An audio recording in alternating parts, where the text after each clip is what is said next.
Well, we're on a great lesson tonight. We're starting out with personal initiative. And this is a great lesson because it's the action-producing portion of this philosophy.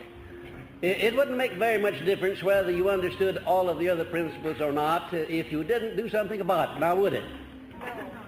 In other words, the value that you're going to get out of this philosophy will not consist of anything that I will say in these lectures, not consist of anything that I put in my notes, nor anything that's in your lessons, or anything that's in any of my textbooks that you'll be reading. That's important, but the important thing is what you will do about all of this. The action you will take to start using this philosophy on your own personal initiative. Now, there are certain things, certain attributes of initiative and leadership, and I want you to start in and grade yourself on them. And there are 31 of them. I'm going to make comment on the ones that I consider of greatest importance. Incidentally, this is a grading of yourself on these qualities will be the first step toward making those qualities your own. I don't believe that I need to make much comment on number one, on a definite major purpose, because obviously if you don't have an objective in life, a major overall purpose, you haven't very much personal initiative. And that's one of the most important steps to take, is to find out what it is you want to do. Maybe if you're not sure what you want to do over a lifetime, let's find out what you're going to do this year, the remainder of this year. Let's set our goal not too high perhaps, but and not too far in the distance. If you're in a business or a profession or a job, your definite major purpose certainly could enable you to step up your income from your services, whatever your services may be. And then at the end of the year, you can review your record and reestablish your definite major purpose and step it up to something bigger, maybe to another one-year plan, or maybe to a 5-year plan. But in other words, that's the starting point of personal initiative, is to find out where you're going and why you're going there, and what you're going to do after you get there, and how much you're going to get out of it financially. You know, the majority of people in this world could be very successful if they would just make up their minds how much success they want and in what terms they want to evaluate success. There are a lot of people in this world who want a good position and plenty of money, but they're not quite sure just what kind of a position or what kind of money, how much money they want, or when they want to get it.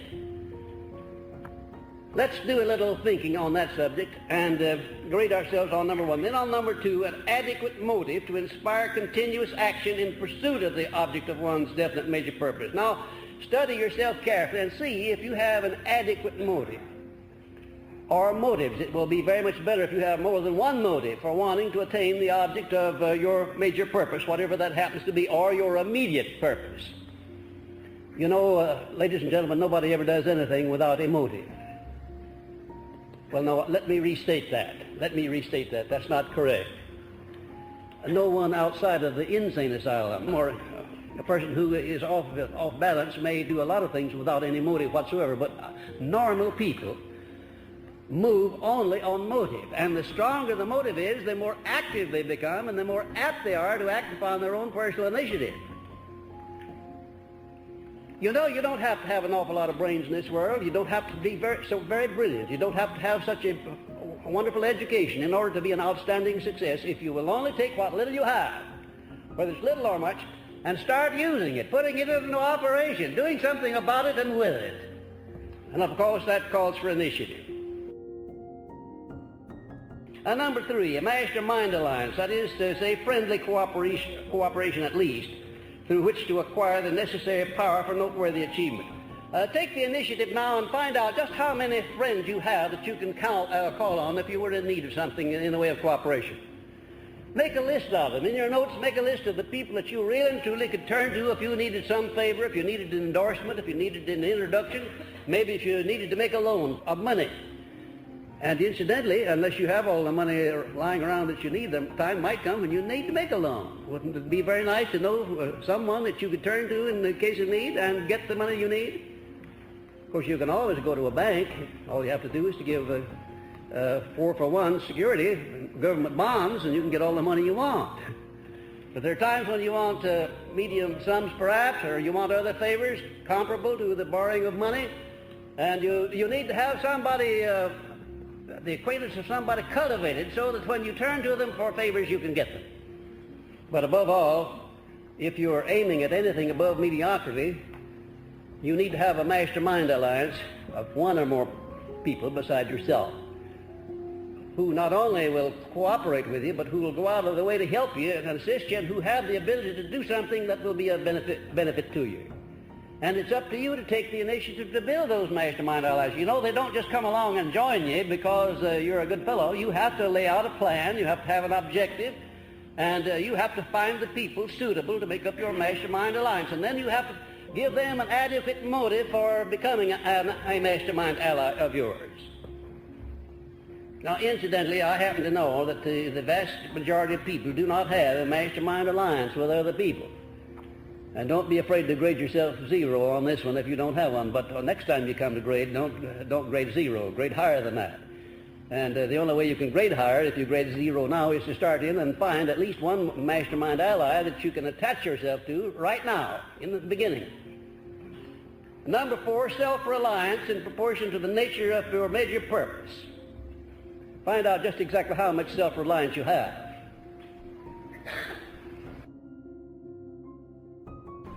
Incidentally, when you come to check yourself on self-reliance, you may need some help from other people. You may need some help from your wife, or your husband, or your closest friend, or somebody who knows you real well. You may think you have self-reliance, but do you know how you can tell about how much self-reliance you have? Would you be interested in knowing how you can check that very accurately? Yeah. All right, go back up there to number 1 and carefully evaluate your definite major purpose and see just how big that is. Or if you have a definite major purpose, and if you don't have one, or if it's not outstanding and above anything that you've attained up to the present, then you don't have very much self-reliance, and you should grade very low on that.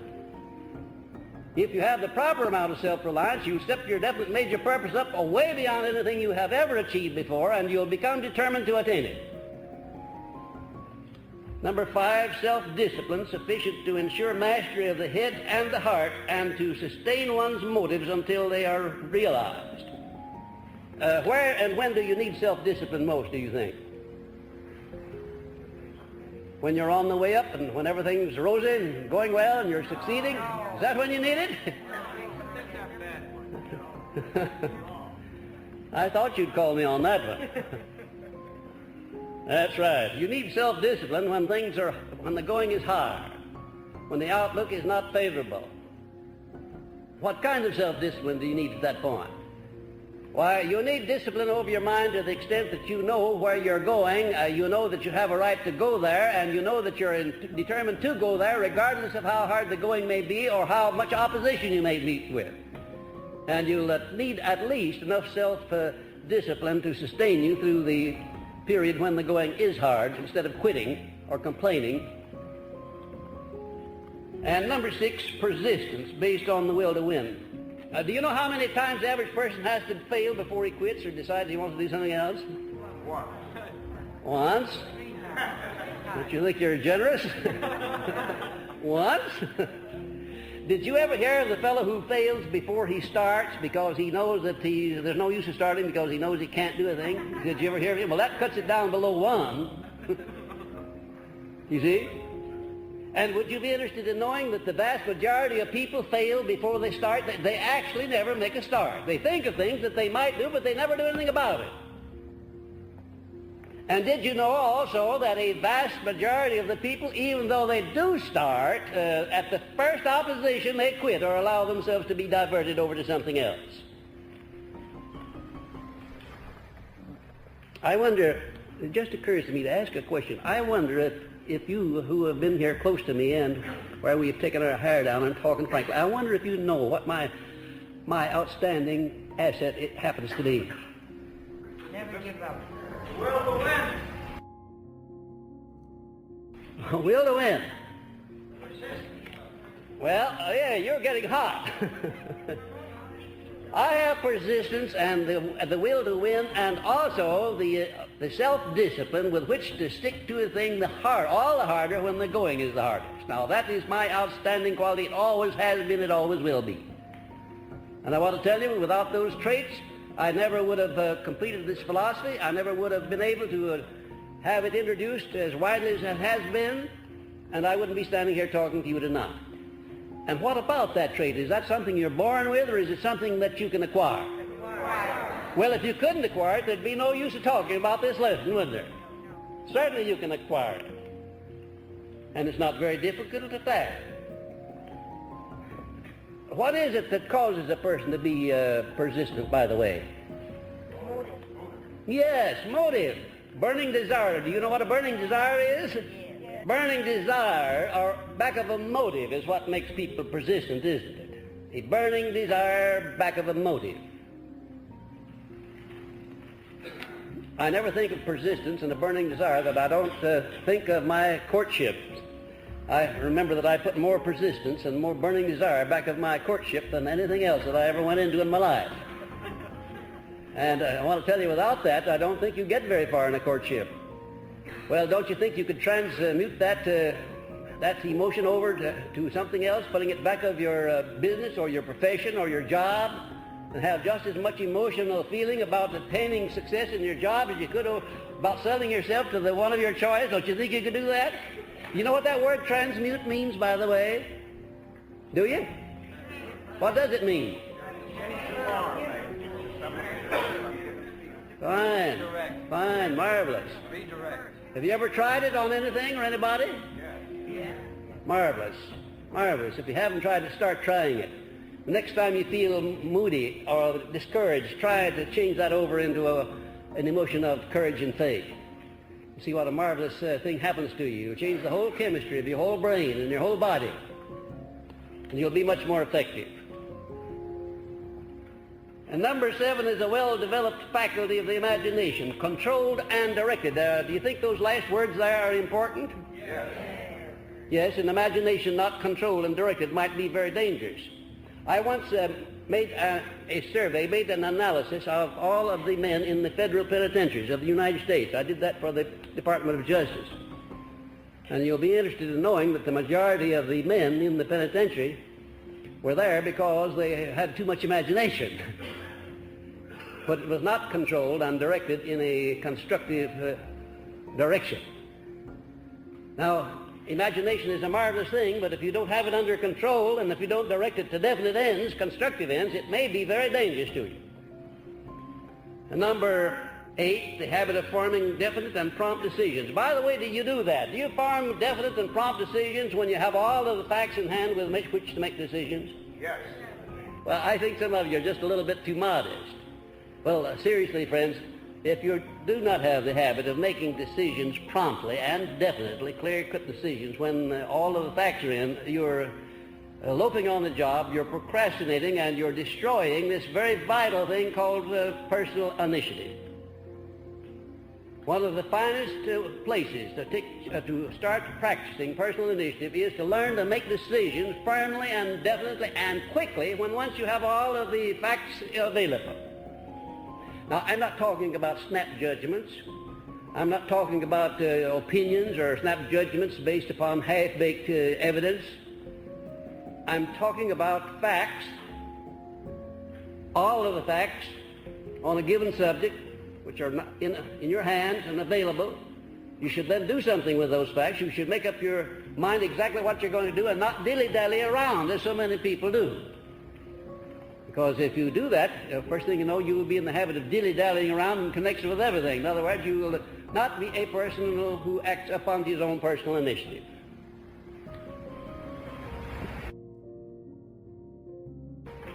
And number 9. The habit of basing opinions on facts instead of relying on guesswork. How many of you do that? How many of you rely upon facts instead of guesswork? Well, pretty truthful bunch, I think. I wonder if you do. I wonder if you recognize how many times you're acting on guesswork in comparison with the number of times that you're acting upon facts in forming your opinions. I wonder if you recognize the importance of making it your business to get at facts before you form an opinion about anything. Did you know that you have no right to an opinion about anything at any time, anywhere, unless it's based upon facts or what you believe to be facts? Did you know that? And why is that true? Would you tell me why you don't have a right to do that? Because you don't want to get into trouble. You don't want to fail. That's why. Of course, you can go ahead and have opinions, and we all do, a flock of them. You can even give them to somebody else without them asking for them, and we do that right along. But before you really and truly can safely express an opinion or have one, you must do a certain amount of research and base your opinion upon facts or what you believe to be facts. Now we'll come down to this enthusiasm one, number 10. The capacity to generate enthusiasm at will and control. Do you know how to generate enthusiasm at will? Act. Do it. Feel it. Be sincere. Conviction. Fine. What's back of all this? What happens before you start doing anything in connection with enthusiasm? Yes, you have to feel it, don't you? You have to feel the emotion you have to be quickened, and your mind has to be alerted with some definite objective or purpose or motive. And then you do something about that motive. You do it with words, with the expression of your face, or by some other form of action. That word action is inseparable from the word enthusiasm. You can't separate the two. Now, there are two kinds of enthusiasm. There's passive enthusiasm, enthusiasm which you feel, but you give no expression of it whatsoever. And there are times when you need that kind, believe you me. Because if you don't have that kind, you disclose to other people what goes on in your mind at times when you don't want that to happen. You take a great leader, a great executive, and while he may have a tremendous amount of enthusiasm, he'll display that enthusiasm only to whomsoever he pleases and under whatsoever circumstances he pleases. He will not just turn it on and go off and leave it. That's the way you and I do it. Or do we? That's the way the majority of people do. When they have enthusiasm, they just turn it on and blubber over in it, and they accomplish nothing. Controlled enthusiasm, enthusiasm turned on at the right time and then turned off at the right time, is an important thing, and your initiative is the only thing that can control that. You know, if you took that one subject alone, the question of how to turn on and off enthusiasm, and got the art down fine, you could become a marvelous salesman of anything you might want to sell. Did you know that? Yes. You really could. Did you ever hear of anybody selling anything that didn't feel enthusiasm over what he's trying to sell? Did you? Did you ever sell anything that you didn't have that feeling of enthusiasm over what you were trying to do for the other fellow? You may have thought you did, but you didn't. If you didn't have that feeling of enthusiasm on your own initiative, then you didn't make a sale. Somebody may have bought something from you because he needed it and had to have it, but you had very little to do with it unless you had that feeling that you imparted to him. And how do you impart the feeling of enthusiasm to another person? How do you do that when you're selling, for instance? By being sure and smiling and sure what you're showing. And that feeling runs out in your mind. Fine. Must be sold on it yourself. That's a very good way of putting it. In other words, it starts inside of your own emotional makeup. You must feel that way. And if you open your mouth to speak, you must speak with enthusiasm. You must put some enthusiasm into your the expression of your face. Put on a smile, a good broad one. Because nobody speaks with enthusiasm with a frown on his face. The two just don't go together, do they? No, they don't. So there are a lot of things that you must learn about this business of expressing enthusiasm if you're going to make the most of it, and all of them involve your personal initiative. You've got to do it. Nobody can do it for you. I can't tell you how to be enthusiastic. I can tell you what are the component parts of enthusiasm and how to express it, but after all, the job of actually expressing it is up to you. Let's pass on down to number 12, tolerance. Do you know what tolerance is? What is it? Open mind on what? How many of you are open-minded on everything? Come on. You really think you are?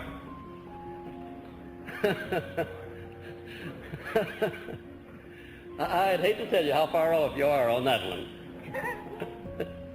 because you're friends of mine, and I want to keep you that way. Open-minded on all subjects? I'll admit that I'm not. I'm not open-minded on all subjects. I'm open-minded on a lot of subjects, the ones I want to be open-minded on. But we shouldn't. We shouldn't have any attitude toward anybody under any circumstances unless it's based upon something to justify that attitude, or what we believe to justify it, at least. Do you have any idea how much value do you deprive yourselves of all the way through life just because you close your mind against somebody you don't like, when that person might be the most beneficial person in the world to you if you only had an open mind toward him? Did you know that one of the costliest things in an industrial or a business organization is the closed minds of the people that work there? Did you know that? If you don't know that, I want you to find it out. It's the most costly thing in any business organization or in any industry, is the closed minds of the people who work there, closed toward one another, closed toward opportunities, closed toward the people they serve, and closed toward themselves. When you speak of intolerance, you often think of somebody who doesn't like the other fellow because of his religion or his politics. Well, that doesn't scratch the surface of the real meaning of this subject of intolerance. It extends to almost every human relationship. And unless you do form the habit of maintaining an open mind on all subjects, toward all people, at all times, you'll never be a great thinker. You'll never have a great magnetic personality. And you certainly will never be very well liked unless you do have an open mind. Did you know that you can be very frank with people whom you don't like and who do not like you if they know that you're sincere and that you're speaking with an open mind? Did you know that? The one thing that people will not tolerate is to recognize that they're talking to somebody whose mind is already closed, and what they're saying has no effect whatsoever, regardless of how much value there is to it or how much truth there is to it. And there are a lot of people in this world whose minds are so definitely closed on so many things that you couldn't crack the mind with a sledgehammer, and you couldn't get an ounce of truth in there if you lived 100 years. They're just closed up tight, sealed, hermetically sealed. Number 13, the habit of doing more than you're paid for, always. How many do that? Let me have your hands. What's the matter with the ones who don't? Is there anything wrong with this habit? Oh, that word always. All right, let's leave it off. How many of you follow the habit of rendering more service and better service than you're paid to render? Part of the time. Part of the time. Well, that's more like it. That's more like it. That's something in connection with which you certainly have to move on your personal initiative. Nobody's going to tell you to do that. Nobody's going to expect you to do that. That's something that's entirely within your own prerogative. But incidentally, it's probably one of the most important and one of the most profitable sources through which you can exercise your own personal initiative. If I had to pick out the time and the place and the circumstance under which you could make use of your personal initiative most beneficially, undoubtedly, it would be in connection with your following the habit of rendering more service and better service than you're paid to render, because you don't have to ask anybody for the privilege of doing that. And also, if you do follow that habit, not just do it once in a while, that's not so very effective, but follow the habit. Sooner or later, the law of increasing returns begins to pile up dividends for you, and when the dividends come back, they come back greatly multiplied. I want to tell you that when you start living by this principle of going the extra mile, you can expect unusual things to happen to you, and they'll all be pleasant, every one of them. And number 14, tactfulness and a keen sense of diplomacy. How many of you have tactfulness and a keen sense of diplomacy? Let me see your hands on that one. Well, now, that's pretty good. That is pretty good. Well, now, maybe that definition is a little too broad. How many of you are tactful in your conversations with people, just ordinary conversations? Tactful. Well, that's pretty good. What do you think about this business of being tactful? Is it worth the time it takes to be tactful, do you think? Yes. You think it is? Why? Never heard anything. Not infringing on somebody else's Cooperation of others. That's right. Now you're getting at it. You get the cooperation of others more easily if you're tactful. You come in and tell me that I've got to do something, and I say, well, maybe now just a minute. Just a minute. Maybe I do have to do something, but if you put it to me that way, I'm going to set up some resistance right away. But if you come in and say to me, I would very greatly appreciate it if you would do something, what you knew in the first place that you had a right to demand of me, but you didn't put it that way. One of the most impressive things that I learned from Andrew Carnegie at the very beginning of my association with him was that he never commanded anybody to do anything. Never.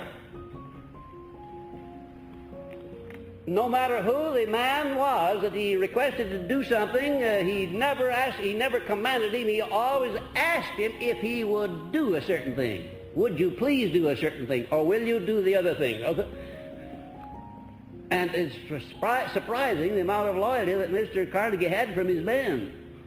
They'd go out of their way for him any time of the day or night because of his tactfulness in dealing with them. And when it was necessary for him to discipline one of them, he usually invited him out to the house, gave him a nice state dinner, a real 5 or 6 course dinner, really put on the dog. And then after dinner, the showdown came when they went over to the library.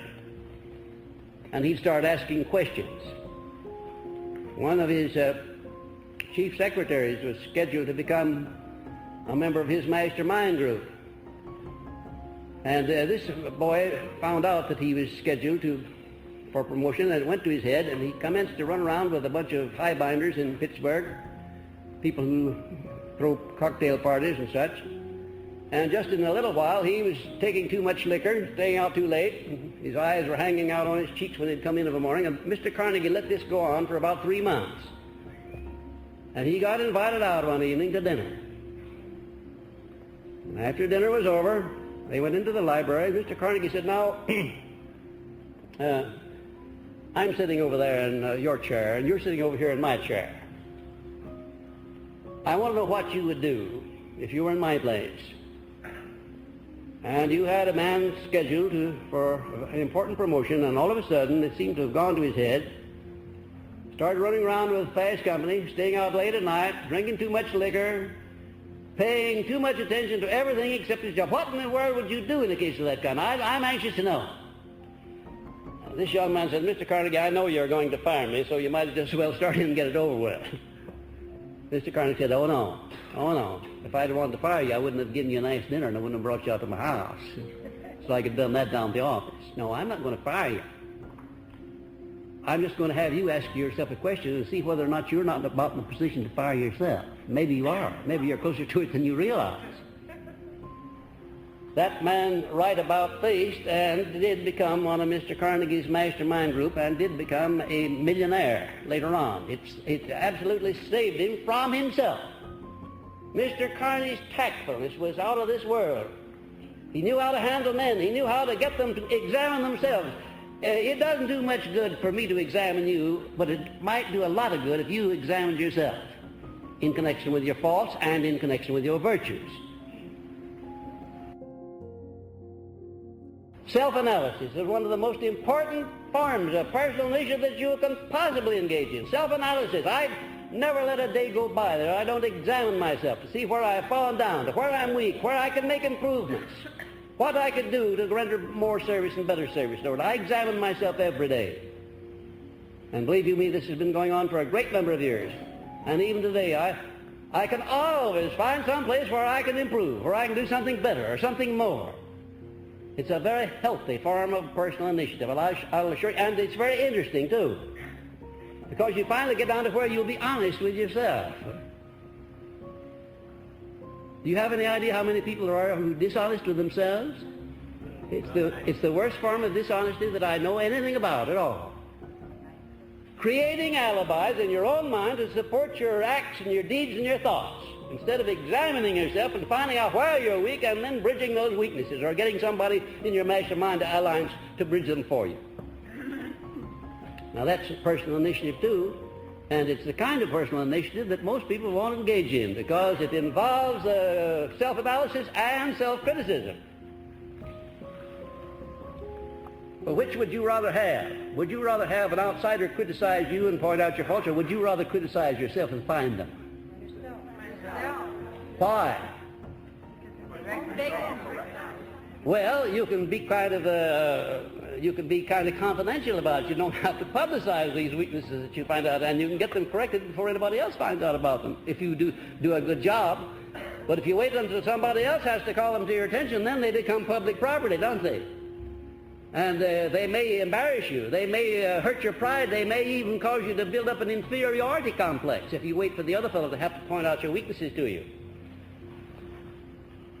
That's personal initiative too, finding out what your weak spots are, what it is that causes you to be disliked by other people, why it is you're not getting ahead as well as some of the other people, and where you know you've got just as much brains or even more than they have.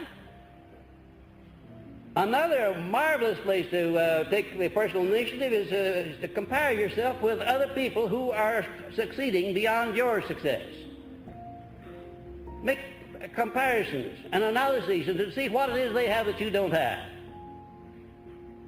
You'll be surprised to find out how much you can learn from the other fellow. Maybe the fellow you don't like very well either. You can learn something from him. If he's ahead of you, if he's doing better than you are, believe you me, you can always learn something from the man who's doing better than you're doing. Sometimes you can learn something from the fellow who's not doing as well as you're doing too. It works both ways. You may find out why he's not doing as well. Number 15, the habit of listening much and talking only when necessary. I wonder how many of you listen more than you talk. Would you give me your hands? And I've never yet heard of anybody learning anything while he's talking. Except that maybe he might learn to not talk so much.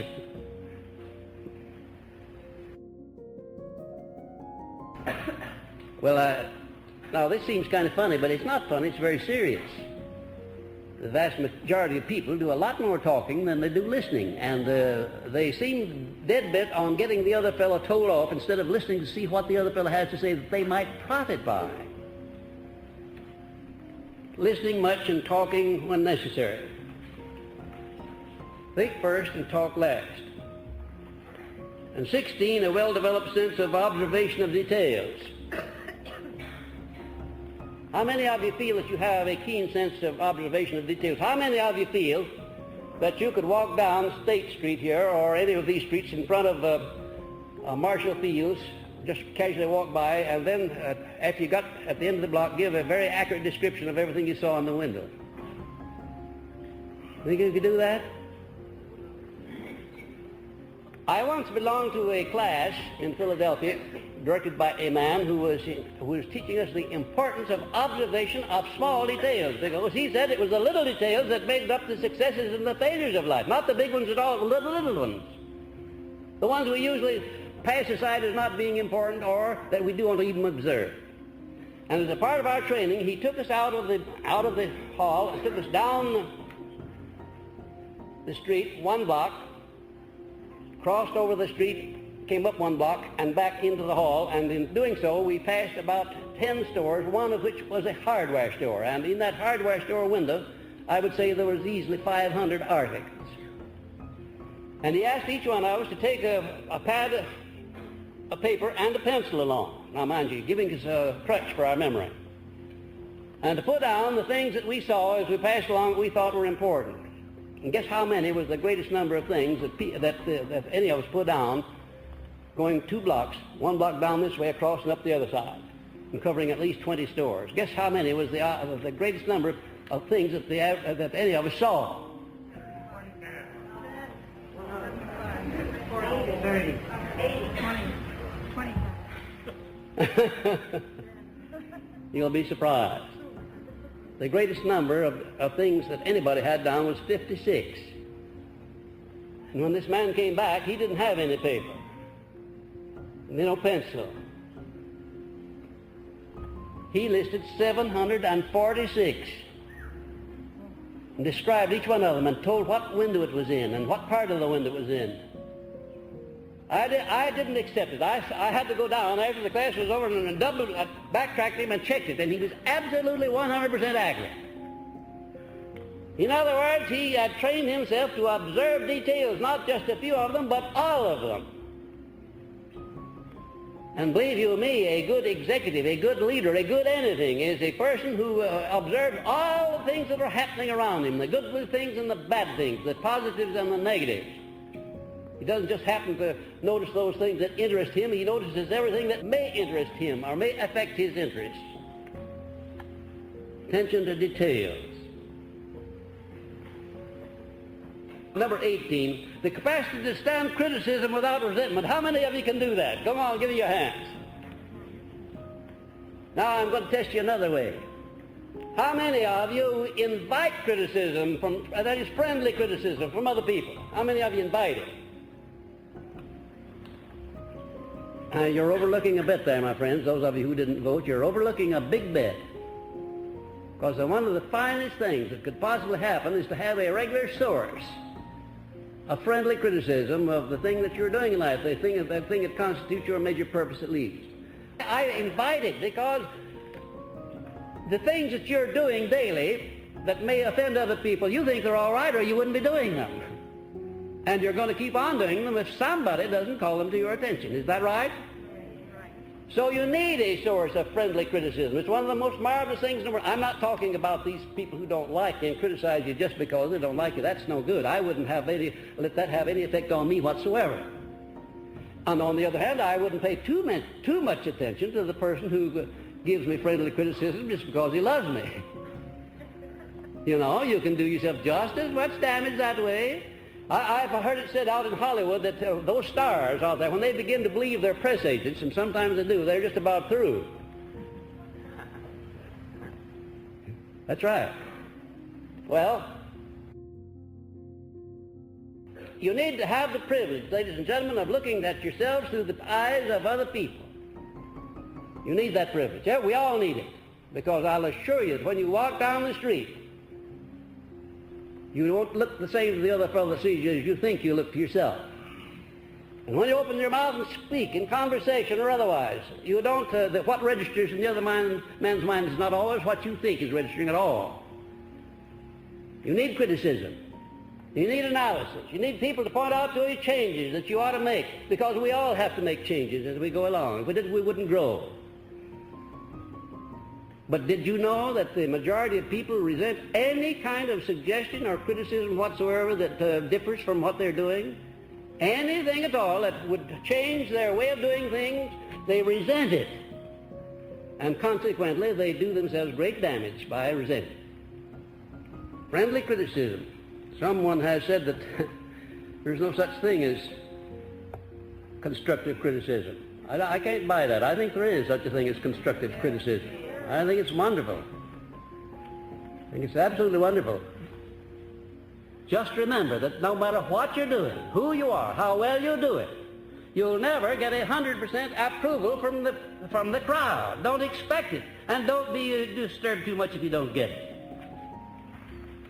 Loyalty, number 20, loyalty to all to whom loyalty is due. Loyalty comes at the top of the list in my book of rules of qualifications of people that I want to be associated with. If you don't have loyalty to the people that have a right to your loyalty, you don't have anything.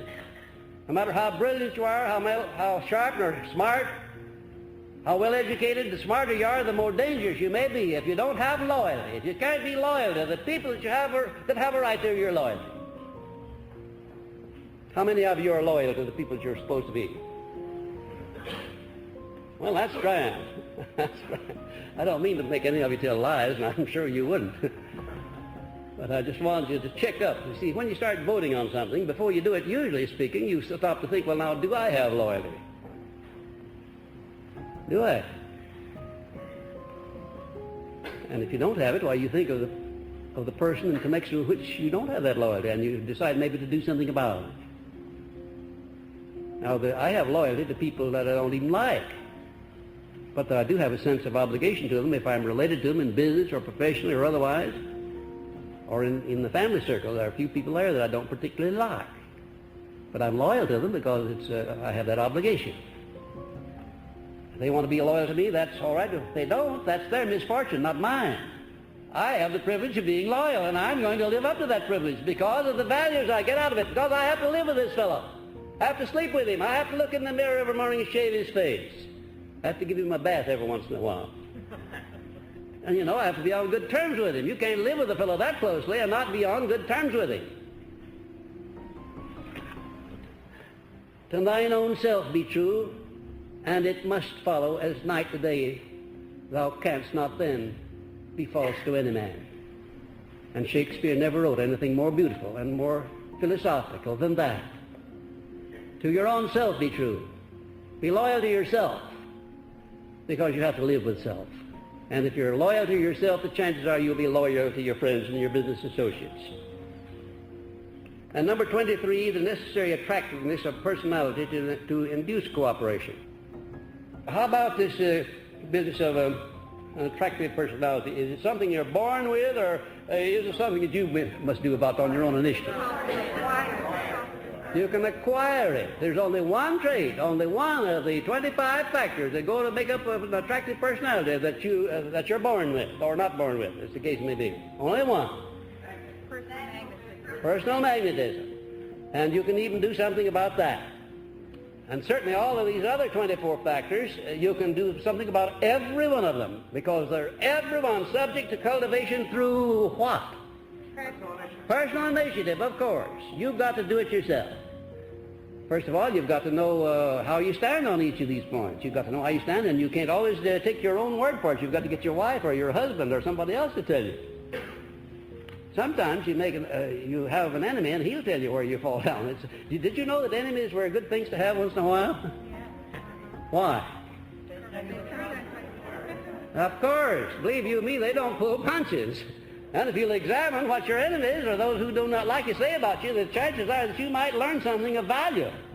If nothing else, you'll learn at least to see to it that you don't let them tell the truth about you. Whatever they say is not correct, because you're going to be so straight in the road that whatever they say about you derogatory is not going to be true. That's an advantage, isn't it? So don't be afraid of enemies. Don't be afraid of people who don't like you, because they may say things that put you on the track of discovery of something that you need to know about yourself.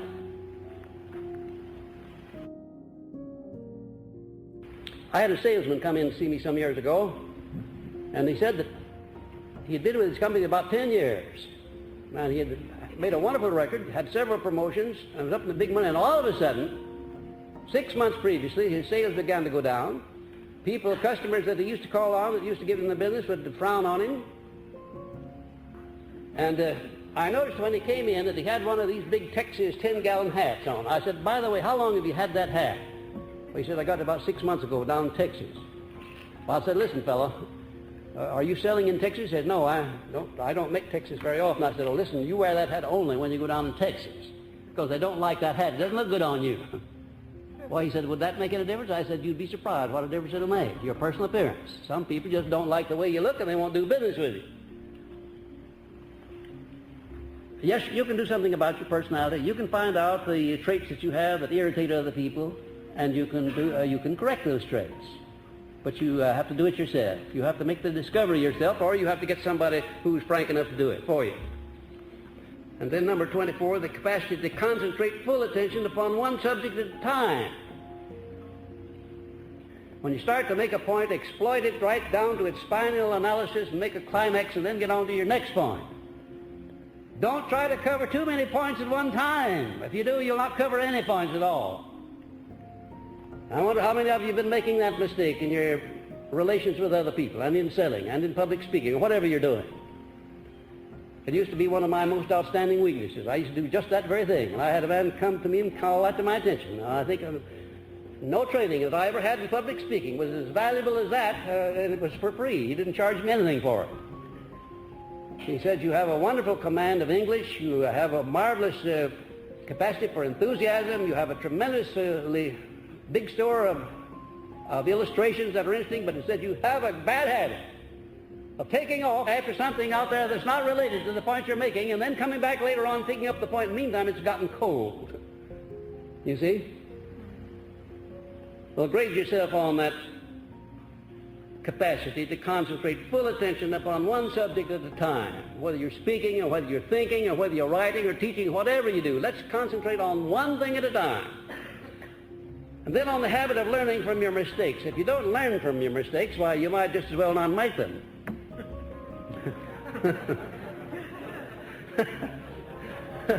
That isn't a truism. Tell me what is.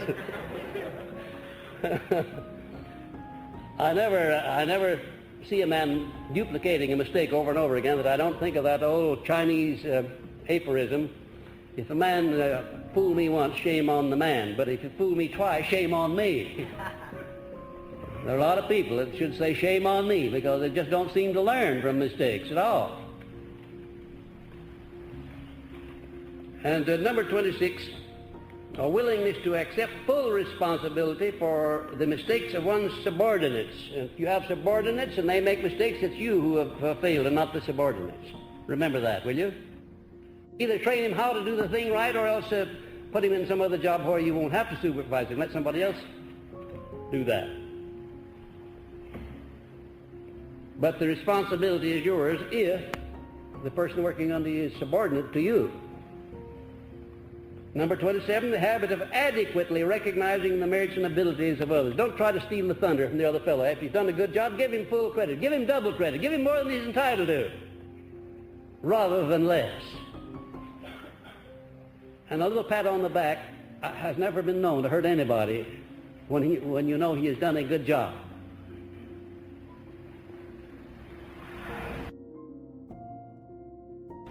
The most successful people like recognition, and sometimes people work harder for recognition than they will for anything else. Some people are incorruptible, you know, no matter how, you can't over-flatter them because they know what their capacity is. If you go beyond that, they begin to be suspicious of you. Most people, however, I believe are corruptible when it comes to this business of flattery. You can over-flatter them and they commence to believe it. And that's bad for them and for you too. There was a book written that was widely distributed all over this country, and the central theme in that book was, if you want to get along in the world, flatter people. Well, flattery is as old as the world. It's one of the most deadly and one of the oldest weapons and one of the most dangerous. Now, I like approbation. I like those 5 people that happen to know me and compliment me. I enjoyed it. But if they'd have gone, if one of them had followed me out and said, well, Mr. Hill, I appreciate all that you've done for me and all that sort of thing, but by the way, would you mind if I came around the house tonight? I'd like to talk to you about a business proposition. You see, right away I'd have said, well, now he's flattered me in order that he may get some of my time and he may get some benefits from me. So too much flattery, too much commendation is not so good either. Well, anyhow, a positive mental attitude at all times, 29, but I wanted to call your attention to number 28, the habit of applying the golden rule principle in all human relationships. I'm not going to ask you to vote on that one. I'm only going to call your attention to the fact that one of the finest things you can do for yourself is to put yourself in the other fellow's position when you go to make any decision or engage in any transaction involving the other fellow. Just put yourself in the other fellow's position before you make a final decision. And if you do that, the chances are that you'll always do the fair thing by the other man. Number 30, the habit of assuming full responsibility for any task that you've undertaken. Not coming back with an alibi. Did you know the one thing at which the majority of people are the most adept in doing? Alibis. My, oh my, oh my. Alibis. Creating a reason why they didn't succeed or didn't get the job done or didn't do the thing. If the majority of people who create alibis would put half as much time into doing the thing right or trying to do it right that they put into explaining why they didn't do it, you know, they'd get a lot farther in life and be much better off. And generally speaking, the man who is the most clever at creating an alibi is the most inefficient man in the whole works. They make a profession of spinning alibis. They think them up in advance so that if they are called on the carpet or get caught over the barrel, they have an answer. There's only one thing that counts, and that's success. Results are what count. Results. I once wrote an epigram covering this subject that I thought was very effective. Success requires no explanations. Failure permits no alibi. In other words, if it's a success, you don't need any explanations. And if it's a failure, all the alibis and explanations in the world won't do any good. It's still a failure, isn't it? And number 31, the habit of keeping the mind occupied with that which one desires and not with that which one does not want. You know, the vast majority of instances in which people engage in personal initiative is in connection with the things they don't want. Had you ever thought of that? Now there is one place where most people don't have to be taught to take the personal initiative. They really work at it. Work at thinking about all the things they don't want, and that's precisely what they get out of life. The things that they think about. Things that they attune their minds to. Now there's a little place where that word transmute can come into play.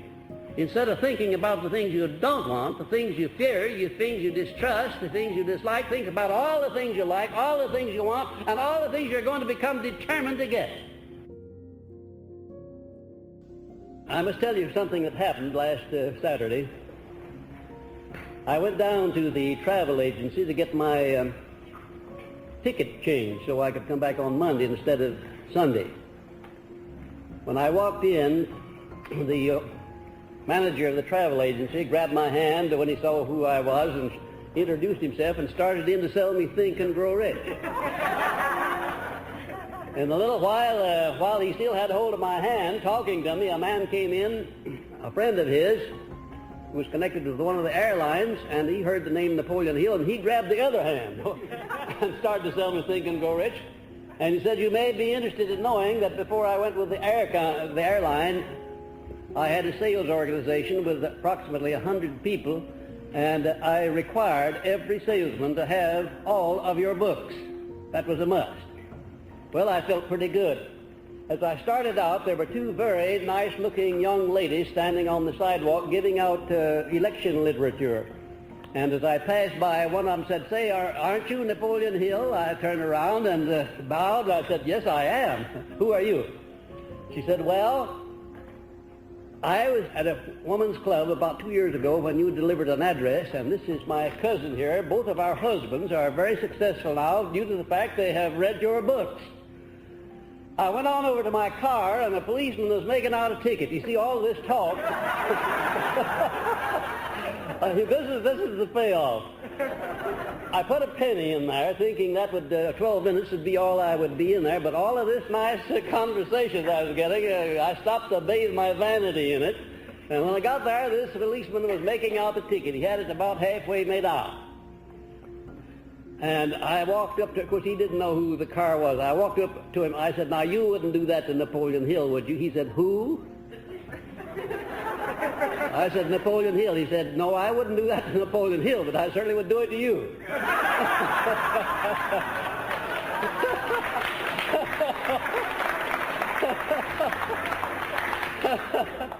Well, I introduced myself. I took out my credit card and handed it to him and my driver's license, and he said, well, I'll be a monkey's uncle. He took the tab and tore it up, and he said, we just forget about that. And he said, you may be interested in knowing that I'm on the Glendale police force as a result of reading your book, Think and Grow Rich.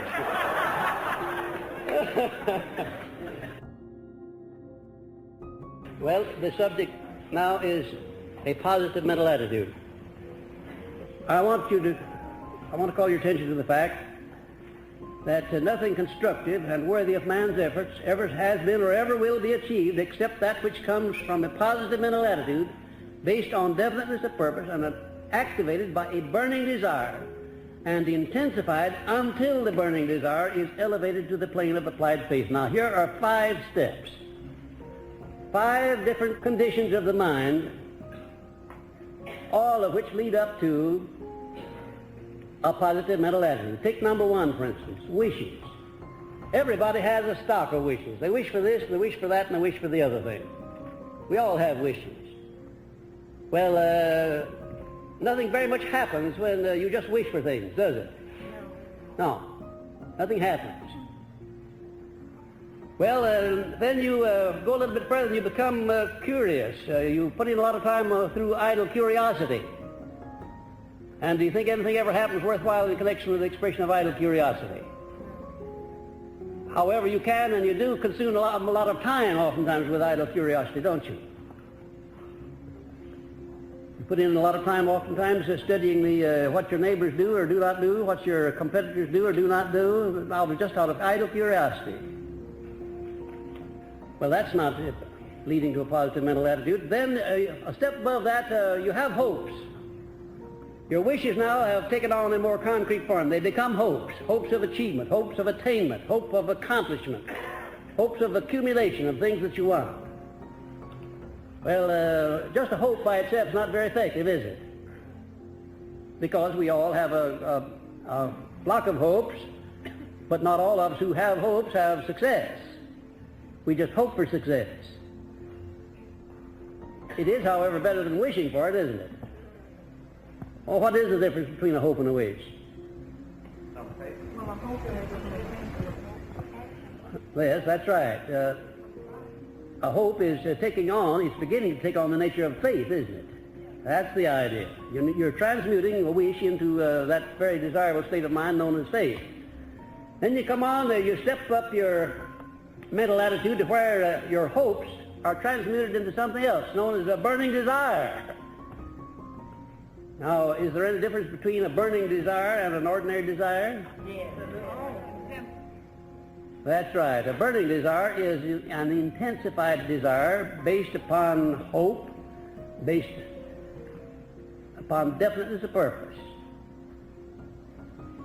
How does one go about developing a burning desire for anything?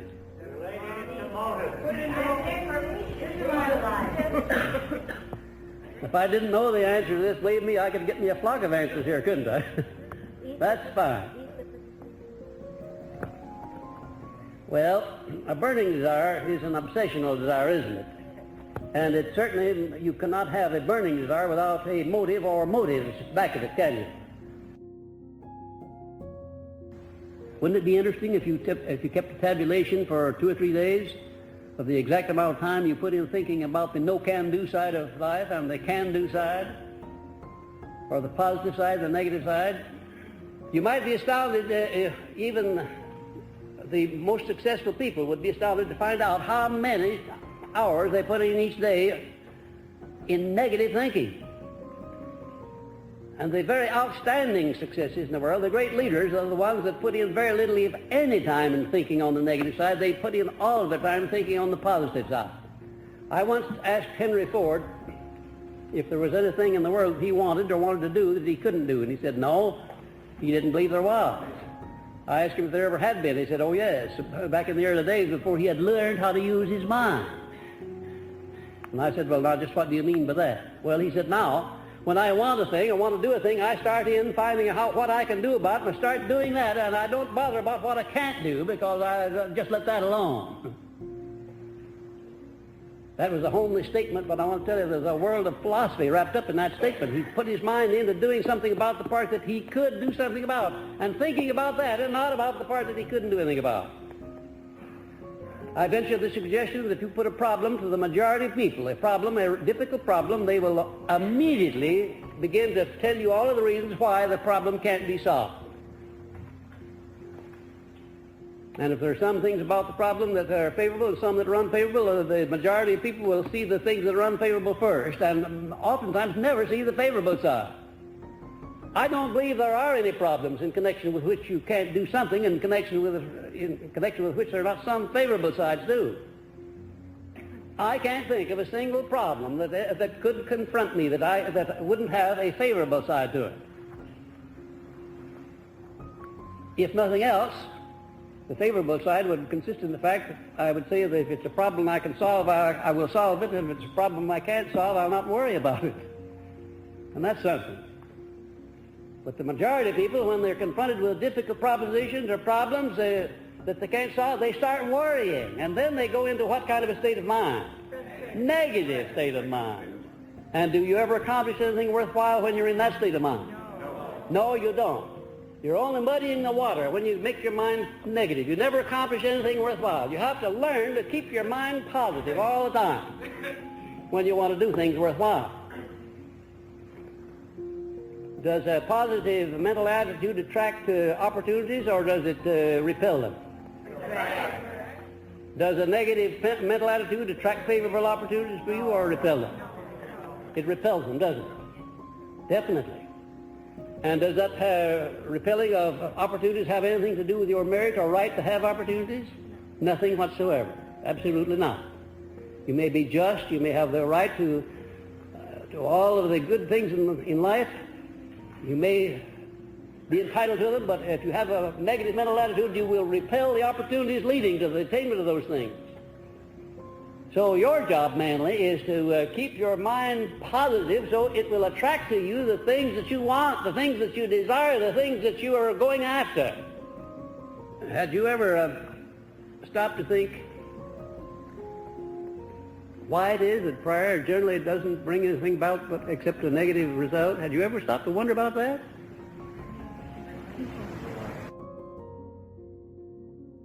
You know, I believe that's the biggest stumbling block of most people in all religions, is they don't understand why prayer sometimes brings the negative results, or generally brings negative results. You couldn't expect anything else, because there's a law that governs that. And the law is that your mind attracts to you the counterpart of the things of the things that the mind is feeding upon. There's no exception to that rule. It's a natural law. There's no exceptions for anybody. So if you want to attract through prayer or otherwise the things that you desire, you have to make your mind positive. You not only have to believe, but you have to put action back of that belief and transmute it into faith, applied faith. And you can't have applied faith in a negative state of mind. The two just don't go together. Constructive mottos are often used by people who recognize what a powerful influence one's daily environment has on the maintenance of a positive mental attitude. The entire industrial plant of the R.G. Letourneau Company, with 2,000 employees, was positivized by placing mottos printed in large letters in all departments and changing them weekly, such as the ones that you see here. Now, those mottos were written for a purpose. Every department in that great sprawling plant of the Letourneau Company, every department had those mottos replaced there regularly, sometimes daily in the cafeteria and in the other departments weekly. And the mottos are written in the letters a half a foot high, so that you could read them all the way across the building. And believe you me, every time they walked into their department, well, they saw that motto. By the way, we had a funny experience with them. I was standing in the cafeteria one day when the motto was placed up. See, the cafeteria was a place where all the men lined up to get their meals at noontime, and we could catch them all there at one time or another during the day. And the motto read, just remember that your real boss is the one who walks around under your hat. I'd think that would be as plain as mud to anybody that would read it. It would mean that you're the real boss in final analysis. But I heard a man let out an Indian yell, and he said, boy, that's what I've always said. I've always known that my foreman was a louse.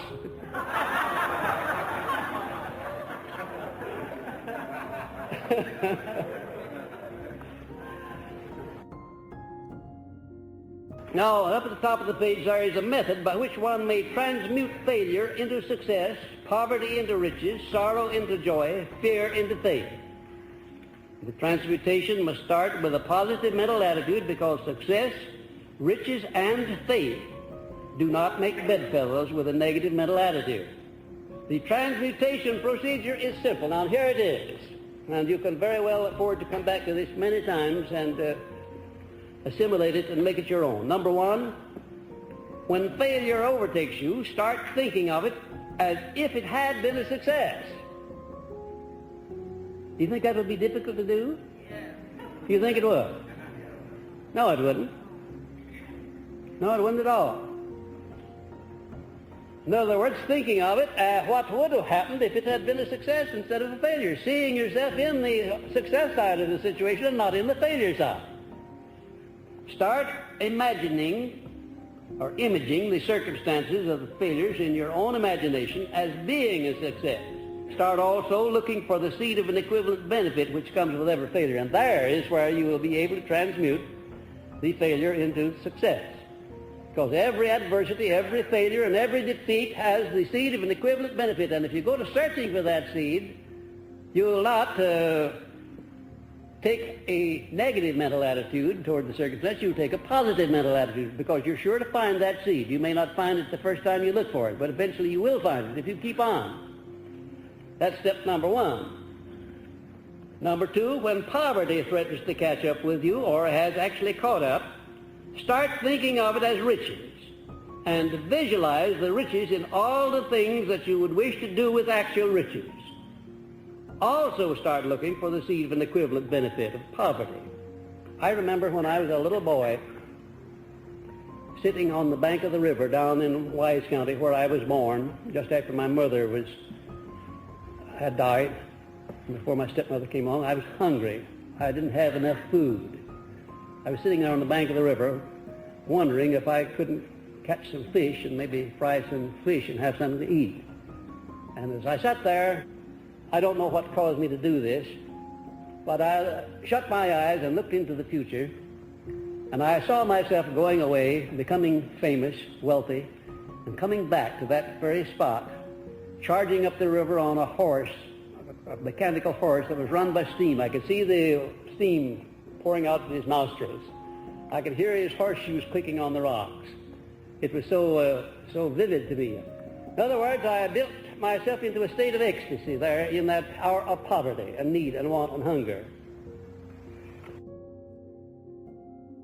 Years passed, and the time came when I drove my Rolls Royce into that very spot, the car that I paid $22,500 for. I drove my Rolls Royce into that very spot.